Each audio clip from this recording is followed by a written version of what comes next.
स्वागत है आपका। मैं हूं आपके साथ शीरीन और आप देख रहे हैं 2024 कौन जीतेगा, देश का सबसे विश्वसनीय इलेक्शन शो, जहां आप हर खबर सटीक विश्लेषण के साथ देखते हैं। लोकसभा चुनाव के ऐलान में 250 दिनों का वक्त रह गया है और इस मेगा पॉलिटिकल शो में सबसे बड़ी खबर सबसे पहले आपको बताएंगे। महाराष्ट्र में चाचा भतीजे का मुकाबला बेहद रोमांचक हो गया है। चाचा और भतीजा दोनों जो दावा कर रहे थे उस दावे में खेल हो गया है। तो बड़ी खबर महाराष्ट्र की राजनीति को लेकर इस वक्त जो आ रही है, अजीत पवार को 32 विधायकों का समर्थन मिल चुका है, जबकि शरद पवार के साथ 18 विधायक ही हैं। 3 का रुख अब तक साफ नहीं है। एनसीपी को लेकर शरद पवार का दावा अब ना के बराबर ही रह गया है, क्योंकि 2/3 के आंकड़े के अजीत पवार बेहद करीब पहुंच चुके हैं। तो बड़ी खबर है इस वक्त, अजीत पवार के 2/3 विधायक नहीं है अभी, लेकिन वो करीब जाते दिखाई जरूर दे रहे हैं और यहां पर भतीजा चाचा पर भारी पड़ता दिखाई दे रहा है।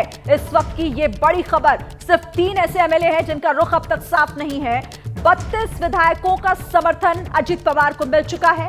शरद पवार की अगर हम बात करें तो 18 विधायकों का ही समर्थन शरद पवार को है। तो संख्या बल ज्यादा जो दिखाई दे रही है वो साफ साफ यहां पर अजीत पवार के साथ जाती दिख रही है। और इस बड़ी खबर पर बात करने के लिए मेरे सहयोगी रौनक कुकड़े इस वक्त मेरे साथ जुड़ गए। सीधे उनका रुख कर लेते हैं। रौनक, सुबह से इसी बात का इंतजार था कि किसके पास कितना नंबर और कौन किस पर भारी, तो यहां अजीत पवार ज्यादा वजन उनका दिखाई दे रहा है। जी बिल्कुल शीरीन, कह सकते हैं कि अजीत पवार अपने चाचा शरद पवार पर भारी पड़े और मुख्य तौर पर मैं आपको बता दूं कि दल बदल कानून से केवल 4 पायदान दूर है। अगर 36 का आंकड़ा अजीत पवार पार कर लेते तो निश्चित तौर पर जो दल बदल कानून है वो जो है उन पर लागू नहीं होगा। लेकिन फिलहाल की स्थिति में मैं आपको बता दूं कि अजीत पवार पर दल बदल कानून की जो तलवार है वो कहीं ना कहीं लटकती हुई दिख रही है। लेकिन मैं आपको बता दूं कि जो विधानसभा का सत्र है, सब कुछ तय होना है विधानसभा के फ्लोर पर, और विधानसभा का जो महाराष्ट्र विधानसभा का सत्र है वो 17 जुलाई से शुरू हो रहा है। तो अजीत पवार के पास अभी भी काफी दिन है और ऐसे में उनको उम्मीद है कि जिसका दावा वे लगातार मंच से कर रहे हैं कि 40 विधायकों का कहीं ना कहीं उनके पास समर्थन है और वो निश्चित तौर पर जिस वक्त विधानसभा में सत्र शुरू होगा उस वक्त फ्लोर ऑफ द हाउस ये 40 विधायक अपने पाले में लाने में कामयाब हो पाएंगे, क्योंकि जो शपथ पत्र उनकी तरफ से राजभवन में सबमिट किए गए और जो चुनाव आयोग में भी जानकारी दी गई है उसके मुताबिक उनका तो दावा है कि 42 विधायक है जिनका अजीत पवार को समर्थन है, जिन्होंने शपथ पत्र पर अपने हस्ताक्षर किए। सबसे बड़ी बात कि आज ही के दिन अजीत पवार को राष्ट्रीय अध्यक्ष भी पार्टी का नियुक्त कर दिया गया है। यानी साफ तौर पर अजीत पवार शरद पवार का से बगावत और पूरे आर पार के मूड में यहाँ पर दिखाई दे रहे हैं। और ये भी कहा जा सकता है कि आज जिस तरह से अजीत पवार ने शरद पवार को एक तरह से एक्सपोज करने की कोशिश की कि अजीत पवार आज भले ही बीजेपी के साथ आ गए हो, लेकिन ये साल 2017 से शरद पवार जब तत्कालीन मुख्यमंत्री महाराष्ट्र में देवेंद्र फडणवीस थे तब भी उनके साथ सरकार बनाने को लेकर उनकी बातचीत चल रही थी। और 2019 में भी एक उद्योगपति के घर पर शरद पवार की उपस्थिति में देवेंद्र फडणवीस, अजीत पवार और प्रफुल्ल पटेल की सरकार बनाने को लेकर बातचीत हुई थी। और लगभग पोर्टफोलियो भी कौन से विधायक को कौन सा पोर्टफोलियो मिलेगा, मंत्री को, ये सब कुछ तय हो गया था। लेकिन उसके बाद शरद पवार ने अपना रुख बदल लिया और महाविकास आघाड़ी यानी शिवसेना कांग्रेस के साथ मिलकर महाराष्ट्र में सरकार बना ली। तो कुल मिलाकर ये जो निशाना अजीत पवार का शरद पवार पर है वो एक्सपोज करने की कोशिश थी कि शरद पवार जो है वो कहीं ना कहीं पहले बीजेपी के साथ जाना चाहते थे, लेकिन आज जब हम गए तो उसका विरोध हो रहा है। जी ठीक है, यानी कि देखिए बड़ा नंबर लेकर जरूर बैठे हैं अजीत पवार, लेकिन अभी भी दूर हैं। जो उन पर तलवार है वो लटकती हुई दिखाई दे रही है, क्योंकि आंकड़ा जो चाहिए वो अभी मौजूद नहीं है। देखना होगा कि इसे कैसे पार करते हैं अजीत पवार। बहुत शुक्रिया फिलहाल आपका रौनक हमारे साथ जुड़ने के लिए। आगे बढ़ते हैं, महाराष्ट्र की तो बात हो गई, अब बात कर लेते हैं राजस्थान की राजनीति की। और खबर है कि कांग्रेस कल सचिन पायलट को लेकर कोई बड़ा फैसला ले सकती है। कल राजस्थान को लेकर कांग्रेस की बड़ी बैठक होने वाली है। मुख्यमंत्री अशोक गहलोत जयपुर से वर्चुअली इसमें शामिल होंगे। सूत्र ये जानकारी दे रहे हैं कि इस बैठक के बाद सचिन पायलट को बड़ी जिम्मेदारी मिल सकती है।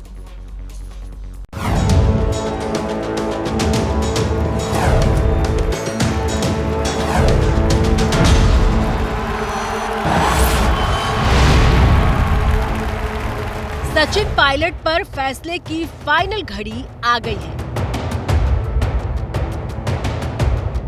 अपनी सरकार के खिलाफ आवाज उठाने वाले सचिन पायलट को कांग्रेस में क्या मिलने वाला है, इसका फैसला होने वाला है।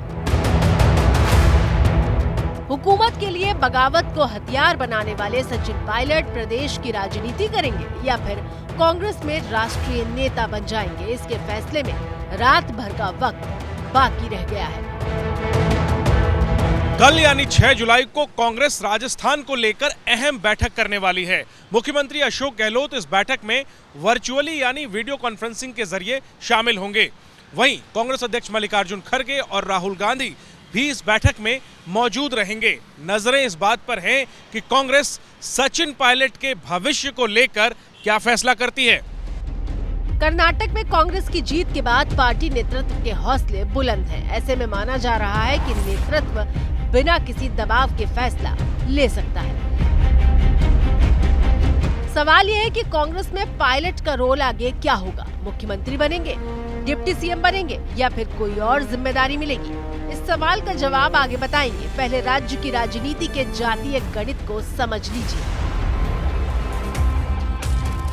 यहाँ सवर्ण 19%, ओबीसी 40%, एसटी 18%, एसटी 14% और मुस्लिम 9% है। राज्य की राजनीति पर मुख्य रूप से 4 जातियों का दबदबा रहता है और फिर इन्हीं जातियों का समीकरण राज्य के चुनाव को हर 5 साल पर जीत और हार में बदल देता है। इसमें जाट 9%, मीणा 7%, राजपूत 6% और गुर्जर 5% हैं। ज्यादातर विधायक इन्हीं जातियों से जीत कर आते हैं और अपने अपने इलाके में यही जातियां जीत हार की ताकत रखती हैं। सचिन पायलट गुर्जर समुदाय से आते हैं। साल 2018 में जब राजस्थान में कांग्रेस जीती तब सचिन पायलट प्रदेश अध्यक्ष थे। उम्मीद थी कि सचिन पायलट को सीएम बनाया जाएगा, लेकिन तब पार्टी ने अशोक गहलोत को सीएम बनाया और सचिन पायलट डिप्टी सीएम बने। साल 2020 में सचिन पायलट ने बगावत की कोशिश की लेकिन नाकाम रहे। इसी के बाद से वो प्रदेश के पावर कॉरिडोर में हाशिए पर चले गए। लेकिन अब चुनाव का काउंटडाउन शुरू होने वाला है तो पार्टी नेतृत्व सचिन पायलट को बड़ी जिम्मेदारी देकर प्रदेश की सियासत को साधे रखना चाहता है। बड़ा सवाल यह है कि पार्टी का फैसला क्या अशोक गहलोत और सचिन पायलट दोनों को मंजूर होगा? सियासी तौर पर दोनों नेता एक दूसरे के प्रतिद्वंदी बन चुके हैं। ऐसे में नेतृत्व का फैसला इस बात को भी तय करेगा कि राजस्थान की राजनीति में पार्टी का भविष्य क्या रहने वाला है। राजस्थान से लेकर दिल्ली तक के राजनीतिक गलियारों में जो चर्चा है उसके मुताबिक कांग्रेस नेतृत्व सचिन पायलट को प्रदेश में कैंपेन कमेटी का प्रमुख बना सकता है। सूत्र बताते हैं कि दूसरी चर्चा केंद्रीय संगठन में महासचिव बनाए जाने की भी है। मध्य प्रदेश में भी इसी साल विधानसभा के चुनाव होने हैं और सोशल मीडिया पर कल से वायरल तस्वीर ने बीजेपी की मुश्किलें बढ़ा दी है। वायरल वीडियो को लेकर कांग्रेस बीजेपी पर निशाना साध रही है। डैमेज कंट्रोल के लिए आज सरकार ने आरोपी के घर बुलडोजर चलवा दिया, लेकिन विवाद इतना बढ़ चुका है कि बीजेपी को समेटने में लंबा समय लग जाएगा। मध्य प्रदेश की सीधी से आई इस शर्मनाक तस्वीर ने राज्य का सियासी पारा गर्म कर रखा है। आरोपी का कनेक्शन बीजेपी से है, लिहाजा कांग्रेस को बैठे बैठाए चुनावी साल में बड़ा मुद्दा मिल गया है। ये घटना आदिवासी अस्मिता पर प्रहार है। ये घटना टांटिया मामा और बिरसा मुंडा जैसे महापुरुषों का अपमान है। ये घटना मध्य प्रदेश के करोड़ों आदिवासी भाई बहनों का अपमान है। मामले की गंभीरता को आप इस हिसाब से समझ सकते हैं कि मंगलवार की शाम को टीवी चैनल्स पर खबर जब चली उस वक्त भोपाल में बीजेपी कोर ग्रुप की मीटिंग चल रही थी और फिर रात को ही इस मामले पर सफाई देने के लिए सीएम को कैमरे पर आना पड़ा। घोर अमानवीय कृत्य किया है। ऐसा अपराध जिसके लिए कठोरतम सजा, कठोरतम शब्द भी कम पड़ता है, लेकिन मैंने निर्देश दिए हैं कि कठोरतम सजा दी जाए, कड़ी से कड़ी कार्रवाई की जाए। ऐसी कार्रवाई जो उदाहरण बने, हम उसको किसी भी कीमत पर छोड़ेंगे नहीं। आरोप है कि इस घटना का आरोपी प्रवेश शुक्ला स्थानीय बीजेपी विधायक केदार शुक्ला का विधायक प्रतिनिधि है, लेकिन विधायक इस दावे को खारिज कर रहे हैं। बीजेपी के कोई पदाधिकारी नहीं है, वो चौवन्निया में मर रही हैं। बीजेपी के किसी भी तरह से बीजेपी से संबद्ध नहीं है। मुख्यमंत्री जी ने भी बात किया, पूछा उन्होंने कि क्या आपका प्रतिनिधि है, तो मैंने कहा नहीं है। मंगलवार की रात करीब 2 बजे पुलिस ने आरोपी प्रवेश शुक्ला को गिरफ्तार तो कर लिया, लेकिन इस शर्मनाक घटना ने सियासी तूफान ला दिया। यही वजह है कि सीधी के कुबारी गांव में जहां आरोपी का घर है, वहां एक्शन के लिए दोपहर को बुलडोजर पहुंच गया। घर में अवैध निर्माण वाले हिस्से को गिरा दिया गया।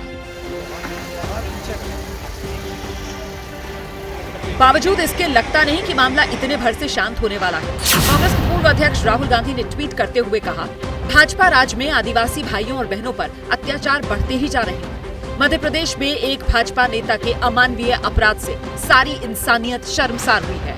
ये भाजपा का आदिवासियों और दलितों के प्रति नफरत वाला घिनौना चेहरा और असली चरित्र है। बीएसपी प्रमुख मायावती ने भी इस घटना को लेकर ट्वीट करते हुए निशाना साधा।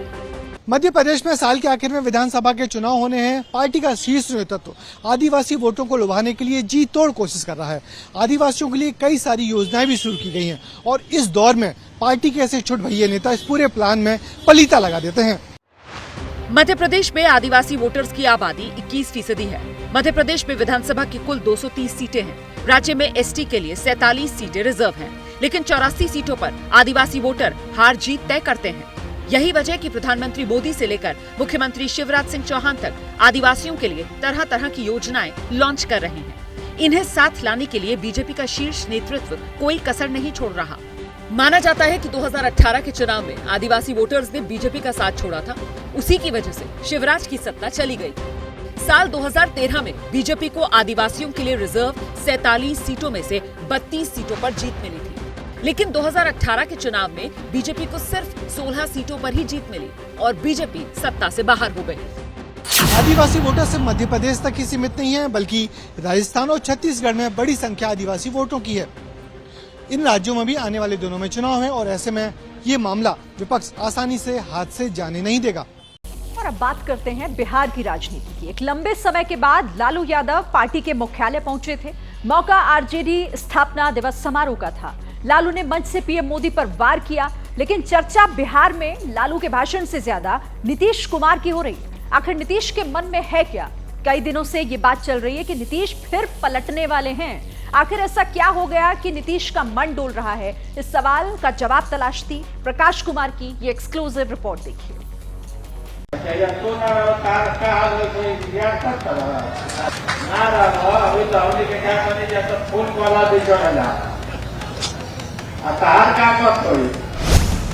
पार्टी के स्थापना दिवस के मौके पर लालू यादव ने अपने ठेठ देसी अंदाज में प्रधानमंत्री नरेंद्र मोदी पर निशाना साधा। लालू का ये भाषण ऐसे सियासी माहौल में हुआ जब बिहार में तख्ता पलट की अटकलें लग रही हैं। पिछले कुछ दिनों से बीजेपी और बिहार की बाकी विपक्षी पार्टियां दावा कर रही हैं कि जेडीयू में टूट होने वाली है। वहीं बीजेपी के कई नेताओं ने मेरे इंटरव्यू में यहां तक कह डाला कि जेडीयू और आरजेडी का मर्जर होने वाला है। यहां तक कि लोगों ने ये भी कहा है कि तेजस्वी ही नीतीश की पार्टी को तोड़ देंगे। जोड़ तोड़ के इन दावों को हवा तब मिली जब 30 जून से नीतीश ने अपने विधायकों से 1-to-1 मिलना शुरू किया। बिहार में भी बगावत की स्थिति बन रही है। सारे लोग अपना भविष्य अंधकार में देख रहे हैं और इसलिए एक भगदड़ की स्थिति है।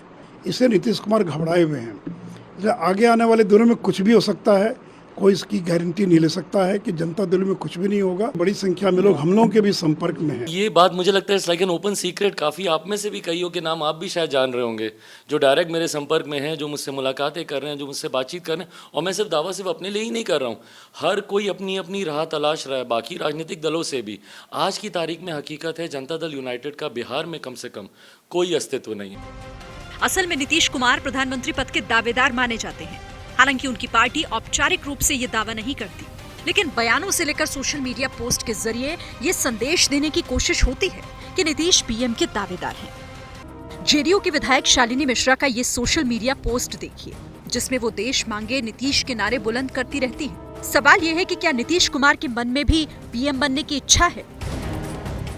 नीतीश कुमार बिहार में लंबे समय से सीएम है, केंद्र में मंत्री भी रह चुके हैं। इतना ही नहीं, नीतीश कुमार की छवि पूरे देश में एक बेदाग नेता की है। लेकिन दिक्कत सिर्फ इतना ही है कि बिहार से बाहर उनका आधार नहीं है। ऐसे में अगर नीतीश पीएम बनने की ख्वाहिश रखते भी हैं तो बिना सहयोगी दलों के ये संभव नहीं होगा। और इसी कोशिश में नीतीश ने पिछले दिनों पटना में विपक्षी दलों की मीटिंग बुलाई थी। हालांकि इस मीटिंग में कोई बड़ा फैसला नहीं हुआ। सवाल ये है कि क्या इसकी वजह से नीतीश के मन में उथल-पुथल है? नीतीश कुमार ने पहले अपने पार्टी के विधायकों से बात की, मुलाकात की, उसके बाद बारी सांसदों की आई। लेकिन 3 जुलाई की शाम राज्यसभा में उपसभापति हरिवंश, जो कि नीतीश कुमार की पार्टी से राज्यसभा सांसद है, उनसे मुलाकात की और फिर यहीं से चर्चा का दौर शुरू हो गया। पटना से दिल्ली तक यह बात चली कि क्या नीतीश पाला बदलने वाले हैं। चर्चा होने लगी कि क्या नीतीश दोनों तरफ का दरवाजा खोलकर रखना चाहते हैं। तो हम लोग कह चुके हैं कि जब सभी पार्टियां जीत जाएंगी तो तय करेंगे कि कौन प्रधानमंत्री इस देश को चलाए। हर पार्टी का कार्यकर्ता ये चाहता है कि हमारा नेता और आगे बढ़े। ये सब चल ही रहा था कि तेजस्वी यादव के खिलाफ लैंड फॉर जॉब केस में सीबीआई ने चार्जशीट दायर कर दी। नीतीश पर तेजस्वी को हटाने का दबाव बढ़ने लगा। फिलहाल ना तो लालू ना ही उनकी पार्टी का कोई नेता इस पूरे घटनाक्रम पर ज्यादा बोल रहा है। नीतीश के मन में क्या चल रहा है, उनके सिवा कोई नहीं जानता। भतीजा पास, चाचा फेल। महाराष्ट्र की शक्ति प्रदर्शन का आज ये रिजल्ट रहा। हालांकि अभी कहना मुश्किल है कि किसके पास जो आंकड़े हैं वो दिखाई दे रहे हैं। उधर बीजेपी की अगर हम बात करें तो बीजेपी ने कई राज्यों के लिए 2024 की जो नई टीम है वो तैयार कर ली है। बस ऐलान होना अभी बाकी है। चुनाव से जुड़ी हुई तमाम बड़ी खबरें आपको दिखाते हैं सुपरफास्ट अंदाज में। मंच से अजीत पवार का चाचा शरद पवार पर हमला। बोले शरद पवार ने 2017 में सरकार बनाने के लिए बीजेपी से बातचीत की थी।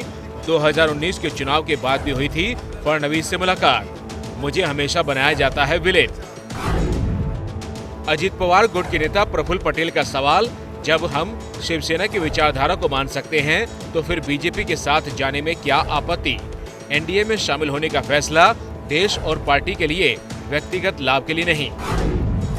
शरद पवार बोले जो शिवसेना के साथ हुआ वो एनसीपी के साथ करना चाहती है बीजेपी। अगर अजीत पवार के मन में कुछ था तो मुझसे बात करनी चाहिए थी। शरद पवार की बेटी और सांसद सुप्रिया सुले ने कहा, महाराष्ट्र की जनता पवार साहिब के साथ है। बोलते हैं न खाऊंगा न खाने दूंगा, महाराष्ट्र में आपको खाने नहीं दूंगी। चुनाव आयोग पहुंचा एनसीपी में टूट का मामला। सूत्रों के मुताबिक दोनों खेमों ने चुनाव आयोग को दी पार्टी में टूट की जानकारी। उद्धव ठाकरे गुट के सांसद संजय राउत बोले, शिंदे गुट की पावर हो गई खत्म, आने वाले दिनों में बदल सकता है महाराष्ट्र का मुख्यमंत्री। आरजेडी के 27वें स्थापना दिवस पर पार्टी अध्यक्ष लालू यादव का जोरदार स्वागत। लालू बोले, देश को तोड़ रहे हैं मोदी, 2024 में मोदी सरकार को उखाड़ फेंकेंगे। एमपी बीजेपी के प्रभारी पी मुरलीधर राव का एबीपी न्यूज पर बड़ा बयान। बोले, राज्य में बदलाव की कोई वजह नहीं, शिवराज सिंह चौहान को टक्कर देने वाला बीजेपी में कोई नहीं, पिछली बार से ज्यादा सीट लाएंगे। 7 से 8 जुलाई को 4 राज्यों का दौरा करेंगे पीएम। करीब 50,000 करोड़ की परियोजनाओं का लोकार्पण और शिलान्यास करेंगे। 7 जुलाई को छत्तीसगढ़ और यूपी, जबकि 8 जुलाई को तेलंगाना और राजस्थान जाएंगे। गुजरात और मध्य प्रदेश में भी बड़े बदलाव की तैयारी में बीजेपी। मनसुख मांडविया को गुजरात तो प्रहलाद पटेल को मध्य प्रदेश की दी जा सकती है जिम्मेदारी। गुजरात के सूरत में लोकसभा का चुनाव लड़ सकते हैं स्वास्थ्य मंत्री मनसुख मांडविया। बीजेपी ने चुनाव लड़ने की तैयारी के लिए कहा। गाजीपुर लोकसभा उपचुनाव में ओपी राजभर के बेटों पर दाव लगा सकती है बीजेपी। माफिया मुख्तार के भाई अफजाल को सजा होने के बाद खाली हुई है सीट। अरविंद या अरुण में से किसी एक को मिल सकता है टिकट। यूपी बीजेपी के प्रभारी बन सकते हैं गुजरात के पूर्व डिप्टी सीएम नितिन पटेल। दिल्ली में यूपी बीजेपी अध्यक्ष भूपेंद्र चौधरी से मुलाकात के बाद चर्चा तेज हुई। एमपी में सीधी के शर्मनाक वीडियो के वायरल होने के बाद आरोपी प्रवेश शुक्ला पर कार्रवाई शुरू। घर पर भी चला प्रशासन का बुलडोजर। यूपी में आजादी से पहले लागू 138 कानूनों को हटाने की तैयारी में है योगी सरकार। राज्य विधि आयोग से मांगे सुझाव। पंजाब विजिलेंस ब्यूरो के रडार पर पूर्व मंत्री और कांग्रेस नेता ब्रह्म मोहिंद्रा के फार्म हाउस पर पंजाब विजिलेंस ब्यूरो ने मारा छापा। आय से अधिक संपत्ति की चल रही है जांच।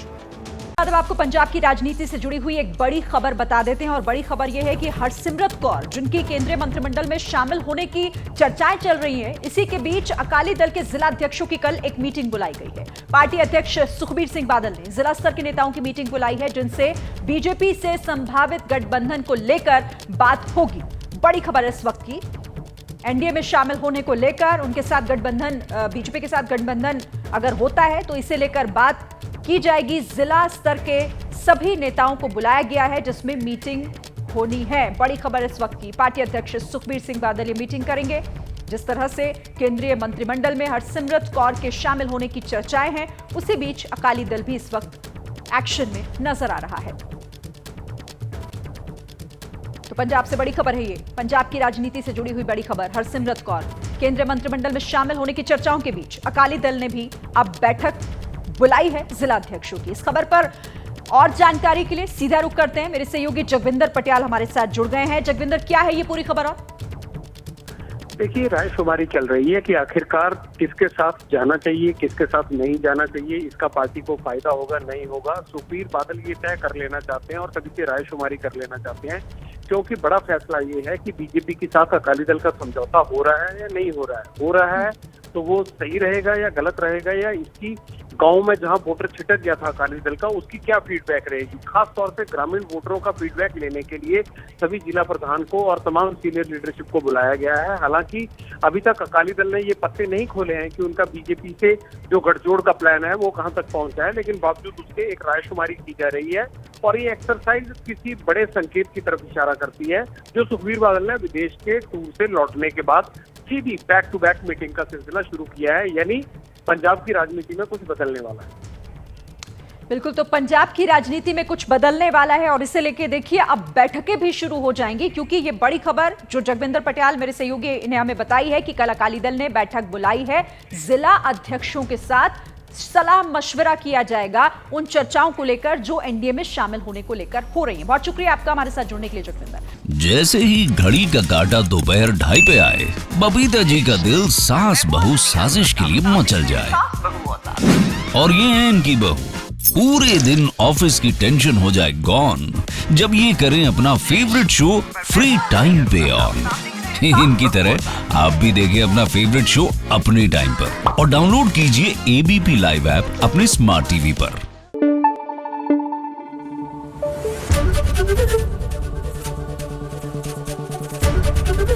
एबीपी न्यूज आपको रखे आगे।